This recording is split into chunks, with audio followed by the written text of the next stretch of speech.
আচ্ছা, ১৮৫৭ সালের মহাবিদ্রোহকে তো প্রায় ভারতের প্রথম স্বাধীনতা সংগ্রাম বলা হয়, তাই না? কিন্তু আসলেই কি তাই? যে কোনো কম্পিটিটিভ পরীক্ষার জন্য এই টপিকটা কিন্তু ভীষণ জরুরি। তাই চলুন আজের প্রত্যেকটা দিক আমরা একদম খুঁটিয়ে দেখব, যাতে পরীক্ষার প্রস্তুতিতে কোনো ফাঁক না থাকে। চলুন শুরু করা যাক। একবার ভাবুন তো, একটা সামান্য বন্দুকের টোটা, আর তাতেই কিনা কেঁপে উঠল এত বড় একটা ব্রিটিশ সাম্রাজ্যের ভিত। এটাই কিন্তু ছিল ১৮৫৭ সালের মহাবিদ্রোহের সবচেয়ে অবাক করা দিক। তো প্রশ্ন হলো, কিভাবে এটা সম্ভব হলো? এই প্রশ্নের উত্তরটাই কিন্তু লুকিয়ে আছে আমাদের আজকের এই আলোচনায়। দেখুন, যে কোনো বড় আগুনের শুরুটা যেমন হয় একটা ছোট্ট স্ফুলিঙ্গ দিয়ে, ঠিক তেমনি এই মহাবিদ্রোহের পেছনেও ছিল একটা হঠাৎ ঘটে যাওয়া কারণ। একটা স্ফুলিঙ্গ যা বহুদিনের জমে থাকা অসন্তোষের আগুনে যেন ঘি ঢেলে দিয়েছিল। ঘটনাটা হলো, ব্রিটিশ আর্মিতে তখন একটা নতুন রাইফেল চালু করা হলো, এনফিল্ড P53। এখন এর যে কার্তুজ বা টোটা, সেগুলোকে ভেজা থেকে বাঁচানোর জন্য একরকম চটচটে গ্রিজ দিয়ে মোড়া থাকত। আর ঠিক তখনই একটা গুজব ছড়িয়ে পড়ল যে এই গ্রিজটা নাকি গরু আর শূকরের চর্বি দিয়ে বানানো। আর সবচেয়ে বড় সমস্যাটা ছিল এখানেই, রাইফেল লোড করতে গেলে ওই কার্তুজটা সিপাহীদের দাঁত দিয়ে ছিঁড়তে হতো। আর ব্যাস, এখান থেকেই তৈরি হলো এক বিরাট ধর্মসংকট। ভাবুন একবার, হিন্দু সিপাহীদের কাছে তো গরু পবিত্র, তাদের জন্য গরুর চর্বি মুখে দেওয়া মানে তো সরাসরি ধর্মনাশ। আবার অন্যদিকে মুসলিম সিপাহীদের কাছে শূকর অপবিত্র, মানে হারাম, তাই তার চর্বির সংস্পর্শে আসাও তাদের ধর্মের বিরুদ্ধে।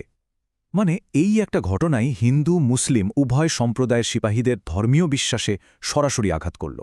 আর এই অন্যায়ের বিরুদ্ধেই প্রথম যিনি গর্জে উঠলেন তিনি হলেন ৩৪তম বেঙ্গল নেটিভ ইনফ্যান্ট্রির একজন সিপাহী মঙ্গল পাণ্ডে। তার এই প্রতিবাদটাই ছিল বিদ্রোহের প্রথম প্রকাশ্য স্ফুলিঙ্গ, যা একটা দাবানলের মতো ছড়িয়ে পড়ার জন্য শুধু অপেক্ষা করছিল। তবে হ্যাঁ, এই কার্তুজের ঘটনাটা তো ছিল শুধু একটা স্ফুলিঙ্গ। আসল বারুদ সেটা তো অনেক আগে থেকেই জমা হচ্ছিল। চলুন এবার সেই গভীর কারণগুলো একটু খুঁটিয়ে দেখা যাক, যেগুলো এই মহাবিদ্রোহের জন্য জমি তৈরি করেছিল। আসলে সত্যি বলতে কি, ব্রিটিশ শাসনের বিরুদ্ধে ভারতীয়দের মনে প্রায় ১০০ বছরের ক্ষোভ, অপমান আর বঞ্চনা জমেছিল। এই কার্তুজের ঘটনাটা আর কিছুই না, শুধু সেই জমে থাকা বারুদে আগুনটা ধরিয়ে দিয়েছিল। ব্যাস। পরীক্ষায় সহজে মনে রাখার জন্য আমরা এই কারণগুলোকে মোট ৪টে ভাগে ভাগ করে নিতে পারি। কি কি? ১. রাজনৈতিক কারণ, ২. অর্থনৈতিক কারণ, ৩. সামাজিক ও ধর্মীয় কারণ, আর ৪ নম্বর হল সামরিক কারণ। প্রথমে আসি রাজনৈতিক কারণে। দেখুন, ব্রিটিশদের বিভিন্ন নীতির জন্যে একের পর এক রাজপরিবার কিন্তু ক্ষুব্ধ হয়ে উঠছিল। যেমন ধরুন, ঝাঁসির রানী লক্ষ্মীবাইয়ের দত্তক পুত্রের অধিকার কেড়ে নেওয়া হলো, কানপুরে নানা সাহেবের পেনশন বন্ধ করে দেওয়া হলো, আবার অযোধ্যা রাজ্য দখল করে বেগম হজরত মহলকে ক্ষমতা থেকে সরিয়ে দেওয়া হলো। এমনকি দিল্লির নামমাত্র মোগল সম্রাট বাহাদুর শাহ জাফর, তিনিও কিন্তু দীর্ঘদিনের অপমানে ফুঁসছিলেন। আর এই ক্ষোভটা কিন্তু শুধু রাজদরবারই আটকে ছিল না, সাধারণ মানুষের মধ্যেও ছড়িয়ে পড়েছিল। যেমন ধরুন, বিহারের বীর কুনওয়ার সিংয়ের মতো বড় বড় জমিদারদের জমিদারি কেড়ে নেওয়া হচ্ছিল। আবার বিধবা বিবাহ আইনের মতো কিছু সামাজিক সংস্কার আনা হচ্ছিল, যেগুলোকে সাধারণ মানুষ সন্দেহের চোখে দেখছিল। তাদের মনে হচ্ছিল ব্রিটিশরা তাদের ধর্ম আর সমাজে হস্তক্ষেপ করছে। এমনকি পাটনার একজন সাধারণ বই বিক্রেতা পীর আলী, তার দোকান বুলডোজার দিয়ে ভেঙে দেওয়া হয়েছিল শুধু জাতীয়তাবাদী বই বিক্রি করার অপরাধে। বেশ, কারণগুলো তো আমরা বুঝলাম। এবার চলুন দেখি ব্যারাকপুরের সেই ছোট্ট স্ফুলিঙ্গটা কিভাবে দাবানলের মতো সারা উত্তর আর মধ্য ভারতে ছড়িয়ে পড়ল, আর কারা কারা সামনে থেকে এই বিদ্রোহের নেতৃত্ব দিয়েছিলেন। ঘটনাগুলো কিন্তু খুব খুব দ্রুত ঘটছিল। দেখুন, ১৮৫৭ মার্চ মাসে ব্যারাকপুরে মঙ্গল পাণ্ডে প্রতিবাদ করলেন। এপ্রিলেই তাকে ফাঁসি দিয়ে দেওয়া হলো। আর এই খবরটা ছড়িয়ে পড়তেই ঠিক তার পরের মাস ১০ই মে মিরাটের সিপাহীরা সরাসরি বিদ্রোহ ঘোষণা করে দিল। তারা ব্রিটিশ অফিসারদের মেরে ফেলে দিল্লির দিকে মার্চ শুরু করল। এখান থেকেই কিন্তু বিদ্রোহের আসল শুরু। এই বিদ্রোহের কথা উঠলেই যার নাম সবার আগে মনে আসে, তিনি হলেন ঝাঁসির রানী লক্ষ্মীবাই। ব্রিটিশরা যখন তার দত্তক পুত্রের অধিকারকে অস্বীকার করে ঝাঁসি দখল করতে চাইল, উনি রুখে দাঁড়ালেন। ওর লড়াইটা শুধু একটা রাজ্যের জন্য ছিল না, এটা ছিল নিজের সম্মান আর অধিকার রক্ষার এক অসাধারণ সংগ্রাম। এরপর আসি কানপুরে। সেখানে বিদ্রোহের নেতৃত্ব দিচ্ছিলেন নানা সাহেব। তিনি ছিলেন পেশোয়া দ্বিতীয় বাজিরাওয়ের দত্তক পুত্র, আর ব্রিটিশরা তার পেনশনটা বন্ধ করে দিয়েছিল। এই অপমান আর আর্থিক ক্ষতি তাকে বিদ্রোহীদের সঙ্গে যোগ দিতে বাধ্য করে। তার লক্ষ্য ছিল নিজের হারানো মর্যাদা ফিরে পাওয়া। এবার বিহারের দিকে তাকানো যাক।